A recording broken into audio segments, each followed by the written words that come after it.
Now, what are the fixes? There are three moves I always give you: humbling, liberating, and you know, immediately applicable, starting from now. Number one, map yourself honestly on Dunning-Kruger curve in every domain that matters. For every area where you hold strong opinions and make significant decisions, ask yourself with genuine honesty, where am I actually on this curve? Am I at stage one, where my confidence significantly exceeds my competence? Is it where I am? Am I at stage two, where the complexity of the domain is humbling me appropriately? Am I in stage three, where the genuine competence is becoming and beginning to match my confidence? Am I at stage, four, where real expertise makes me more aware of complexity than impressed with my own knowledge?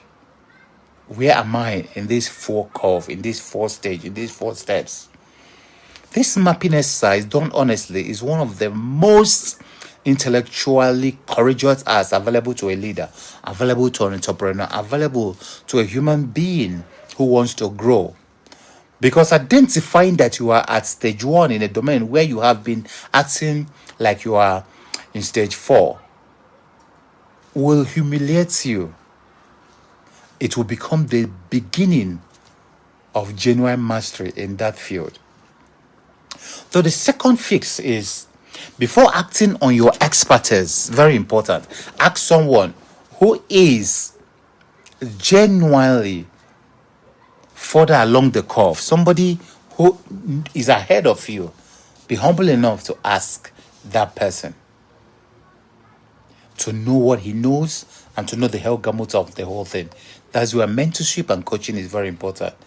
In every domain where you are about to make a significant decision based on your own judgment, identify someone who is demonstrably further along the competence curve than you are, and genuinely consult them and ask them questions.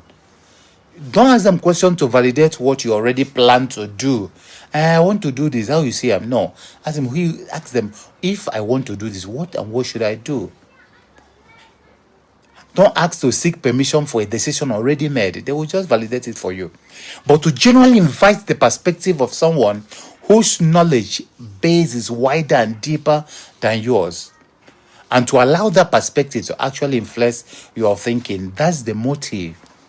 So that expert who makes you feel like you know less after the conversation than you felt like you knew before it, that expert is not undermining you. They are pulling you up off this peak of Mount Stupid, and they are pointing you towards the scope of enlightenment. That service, however uncomfortable, however humiliating, however stupid you felt, is worth more than any number of conversations with people who confirm your stage one confidence, which is Mount of Stupid, at the peak of Mount of Stupid.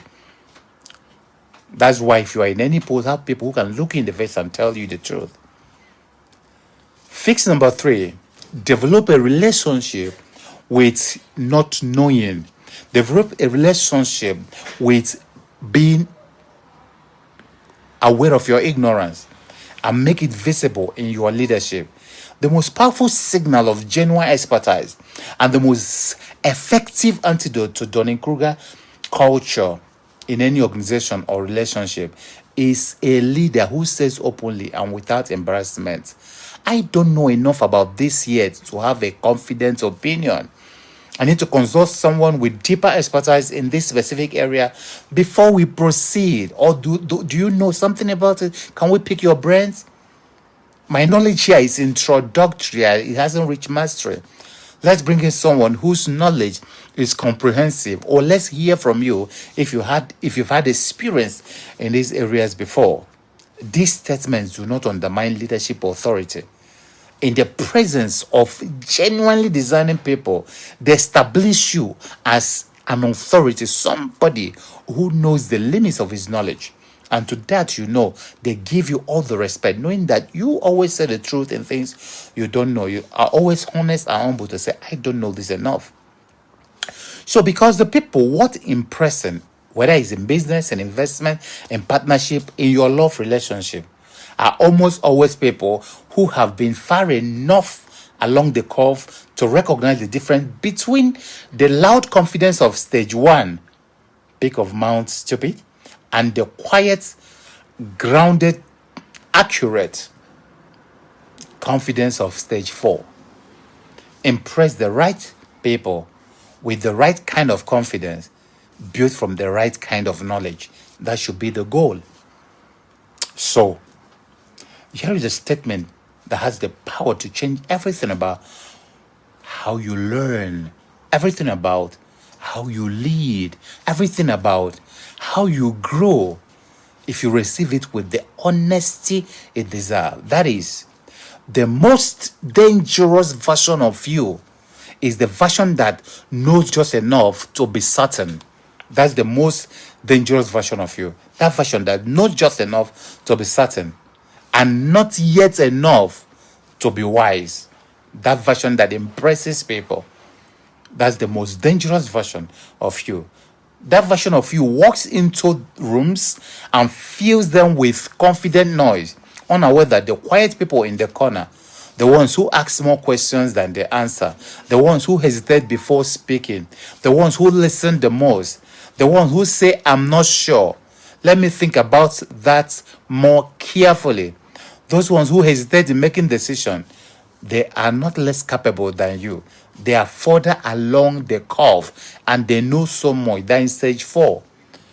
And from where they stand, your peak of Mount Stupid, from where they stand,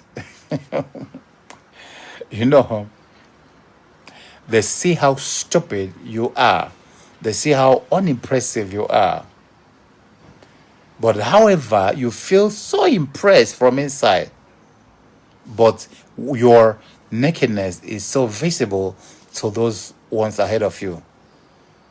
From a very long way away, they can see that you know nothing. The journey from Mount Stupid to the plateau of sustainability is not a journey of learning more facts. It's a journey of learning how much you don't know, of developing the metacognitive sophistication, of questioning your knowledge, the metacognitive sophistication to evaluate your own knowledge and your own knowledge and your own belief, to evaluate them accurately, of building the intellectual humility that genuine expertise requires in every field without exception. Always and inevitably produces humility when you understand how much you don't know. The smartest people you will ever meet are almost never the loudest people in the room. They are the ones who ask the best question, who sit with complexity the longest listening, who are the most comfortable saying, I need to think about this more. I don't think I know so much about this. Who have traveled far enough along the curve to know that the learning never ends. And every day you see them boring through books, trying to know more and to find that fact. And knowing that the fact they are looking for is not discouraging, but knowing more endlessly, energizing them, humbly thrilling to them. So, what's the advice? We need to climb down from the peak, walk through the valley, end the slope, and inhabit the plateau with the quiet, grounded, unshakable confidence of someone who knows exactly how much they know and how much they don't know, and exactly how much that is still not known. That is what we call mastery. That's antidote to Dunning-Kruger Effect. That is wisdom. And that in business and in life is genuinely, durably, and incomparably powerful. This is bias number 41 in our 225 plus bias series. The wisest people you know are probably the most uncertain ones. Now you know why they are uncertain. because they know that they don't know. And knowing that you don't know is the beginning of the highest level of wisdom. Share this with every entrepreneur, every leader, every student, every professional who needs to know which mountain they are standing on before they give directions from the summit. Last question. When was the last time you fed that mind that makes that money? Click the link below and join Dr. Cussons' master classes and webinars. See you tomorrow.